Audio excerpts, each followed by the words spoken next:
Hi, guys. I have received some feedback on how to schedule a Google Meet and how that's going great and sometimes not going as great.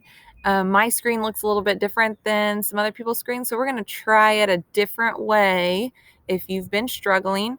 Um, the first thing I want you to do, if you've been struggling to schedule a meet or to get on Google, is to make sure that you got your Google account login from Keith. If you sent in a ticket a long time ago, that first link was broken and the tech department never got your request, but you unfortunately also did not get a mail demon undeliverable message back to you. So you thought it went and the tech team never got it. And so there's been some miscommunication. So if you didn't get a message back from Keith that says you're good to go, I would like you to send in another tech ticket and let's get those Google credentials for you so that we can get this up and started. The next thing I want to show you is a different way to schedule a meet. If you just type into your Google browser, Chrome browser, meet.google.com, you will get a screen that looks the same everywhere, minus the background. The background's going to look different, but this time at least I'm using my Chromebook instead of my Apple, and so hopefully it will look the same. Like I said, the background's going to be different, but it's different times throughout the day. A different way to schedule the meet, other than going to your calendar and scheduling at a certain time, is just to join or start a meeting. And this would start it immediately. So I'm going to nickname it something. And then I share that nickname out with my students. And if they type in that nickname, it will take them straight to the same meeting.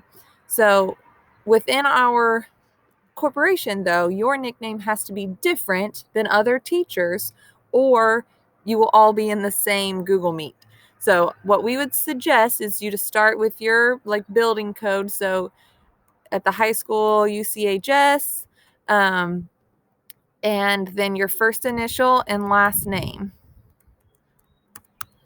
And I would copy this, this is what I would post to my students for them to type in this nickname and then join me for a webinar at 2:00 on Tuesdays. Because I don't even need to set this right now, but if I click continue, it would start it right now. But the great thing about using a nickname is when you go to start the meeting, no one can be there except for you. You have to be there first, and then when you leave, it kicks all the students out. So you don't have students in there waiting without you, and you don't have students, hi guys, you don't have students hanging in there later after you leave. You don't have to wait for them to leave.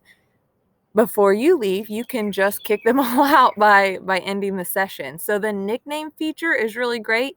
And notice how I use capitals for these first four, but it lowercase them all for me. Case doesn't really matter here. So you can mess it up if you want, and it still sends you in. But this is a really great feature to use. You can use the same nickname each time. So what you would put in your Canvas or your email to parents or students is just the nickname. You would say go to meet.google.com. You can insert that link and then click the plus join class and type in my nickname. And then you would say at 2:30 or whenever your time slot is, 4:00 on Monday, whatever, and tell them the time and the nickname you're going to use. Just make sure you don't forget what nickname you told them, because that would be the most important part. So this would be your key to get in, and then it would be even safer and then the going to the calendar and scheduling a meet, because again, it will kick them out when you leave and they can't enter until you enter. So if the original method didn't work for you, hopefully this method will. I hope you have a great day.